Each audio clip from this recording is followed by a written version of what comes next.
بسم اللہ الرحمن الرحیم۔ دوستو کیسے ہو؟ امید کرتا ہوں کہ آپ سب خیرت سے ہوں گے۔ دوستو ہم نے پہلی پارے کی پہلی رکوع ختم کر دی، اب آگے جائیں گے۔ دوستو یا ایہا الناس اعبدوا ربکم الذی خلقکم والذین من قبلکم لعلکم تتقون۔ اے لوگو اپنے اس رب کی عبادت کرو جس نے تمہیں اور تم سے پہلے لوگوں کو پیدا کیا، یہی تمہارا بچاؤ ہے۔ الذی جعل لکم الارض فراشا والسماء بناء وانزل من السماء ماء فاخرج به من الثمرات رزقا لکم فلا تجعلوا للہ اندادا وانتم تعلمون۔ جس نے تمہارے لیے زمین کو فرش اور آسمان کو چھت بنایا اور آسمان سے پانی اتار کر اس سے پھل پیدا کر کے تمہیں روزی دی، خبردار باوجود جاننے کے اللہ کے شریک مقرر نہ کرو۔ ان دو آیاتوں میں اسلام کے بنیادی عقیدے توحید کی دعوت دی گئی ہے اور مختصر انداز میں اس کی دلیل بھی بیان کر دی گئی ہے۔ اہل عرب یہ مانتے تھے کہ ساری کائنات کو پیدا کرنا، زمین و آسمان کی تخلیق اور آسمان سے بارش برسنا اور اس سے پیداوار اگانا، یہ سب اللہ تعالیٰ کا کام ہے۔ اس کے باوجود یہ عقیدہ رکھتے تھے کہ اللہ تعالیٰ نے بہت سے کام بتوں کے سپرد کر رکھے ہیں۔ وہ بت اپنے کاموں میں براہ راست فیصلے کرنے کی صلاحیت رکھتے ہیں، لہٰذا وہ ان بتوں کی عبادت اسی لیے کرتے تھے کہ وہ ان کی مدد کرے۔ اللہ تعالیٰ نے فرمایا، جب ہر چیز پیدا کرنے والے ہم ہیں اور ہمیں کائنات چلانے کے لیے کسی کی مدد کی ضرورت نہیں، تو عبادت کسی اور کی کرنا کتنے بڑے ظلم کی بات ہے۔ وَإِن كُنتُمْ فِي رَيْبٍ مِّمَّا نَزَّلْنَا عَلَىٰ عَبْدِنَا فَأْتُوا بِسُورَةٍ مِّن مِّثْلِهِ وَادْعُوا شُهَدَاءَكُم مِّن دُونِ اللَّهِ إِن كُنتُمْ صَادِقِينَ۔ ہم نے جو کچھ اپنے بندے پر اتارا ہے، اس میں اگر تمہیں شک ہو اور تم سچے ہو تو اس جیسی ایک صورت تو بنا لاؤ۔ تمہیں اختیار ہے کہ اللہ تعالیٰ کے سوا اپنے مددگاروں کو بھی بلاؤ۔ فَإِن لَّمْ تَفْعَلُوا وَلَن تَفْعَلُوا فَاتَّقُوا النَّارَ الَّتِي وَقُودُهَا النَّاسُ وَالْحِجَارَةُ أُعِدَّتْ لِلْكَافِرِينَ۔ پس اگر تم نے نہ کیا اور تم ہرگز نہیں کر سکتے تو اس سے سچا مان کر اس آگ سے بچو جس کا ایندھن انسان اور پتھر ہے، جو کافروں کے لیے تیار کی گئی ہے۔ پچھلی آیات میں توحید کا بیان تھا، اب اسلام کے دوسرے اہم عقیدے یعنی آن حضرت صلی اللہ علیہ وآلہ وسلم کی رسالت کا بیان ہے۔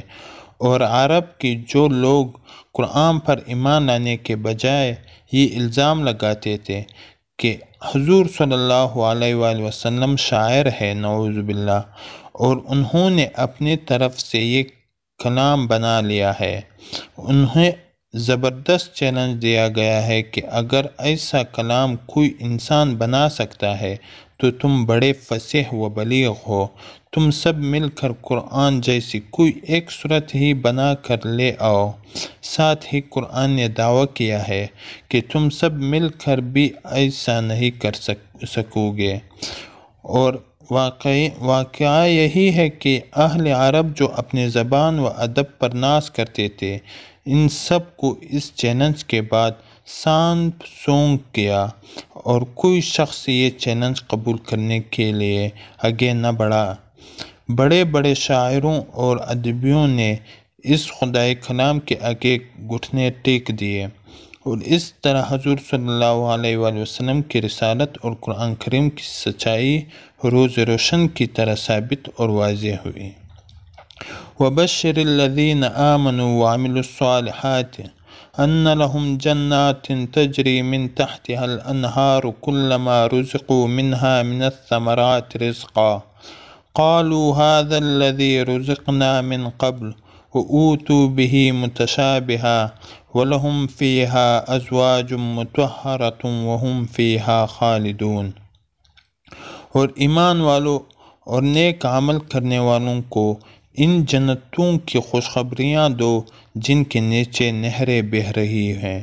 جب کبھی وہ پھولوں کا رزق دیے جائیں گے اور ہم شکل لائے جائیں گے تو کہیں گے یہ وہی ہے جو ہم اس سے پہلے دیے گئے تھے، اور ان کے لیے بیویاں ہیں صاف ستھری، اور ان جنتوں میں ہمیشہ رہنے والے ہیں۔ یہ اسلام کے تیسرے عقیدے یعنی آخرت پر ایمان کا بیان ہے۔ اس میں بتایا گیا ہے کہ مرنے کے بعد ایک اور زندگی آنے والی ہے جس میں ہر انسان کو اپنے تمام اعمال کا جواب دینا ہوگا۔ اگر ایمان کے ساتھ نیک عمل کیے ہوں گے تو وہ جنت نصیب ہوگی، جس کی ایک جھلک اس آیات میں دکھائی گئی ہے۔ اس کا مطلب ایک تو یہ ہو سکتا ہے کہ جنت میں جب اہل جنت کو پل دیا جائے گا تو وہ کہیں گے یہ وہی ہے جو ہمیں اس سے پہلے کھانے کو دیا گیا۔ اس کا ایک مطلب تو یہ ہو سکتا ہے کہ جنت میں انہیں وقفوں سے ایسے پل دیے جائیں گے جو دیکھنے میں بالکل ملتے جلتے ہوں گے مگر لذت اور ذائقے میں ہر پل نیا ہوں گے۔ اور دوسرا مطلب یہ بھی ممکن ہے کہ جنت کے پل دیکھنے میں دنیا کے پلوں کی طرح ہوں گے، اسی لیے انہیں دیکھ کر جنتی یہ کہیں گے کہ یہ تو وہی پل ہے جو ہمیں پہلے یعنی دنیا میں ملے تھے، لیکن جنت میں ان کی لذت اور خصوصیات دنیا کے پلوں سے کہیں زیادہ ہوں گے۔ دوستو آج یہی کافی ہے، انشاءاللہ ہم آگے بھی جائیں گے۔ اگر آپ نے ہمارے چینل سبسکرائب نہیں کی ہے تو ہمارے چینل سبسکرائب کرے اور ساتھ ہی میں بیل آئیکن والے بٹن پر بھی کلک کرے تاکہ ہمارے ہر نئے ویڈیو کے اپڈیٹ آپ کو بر وقت مل سکے۔ والسلام۔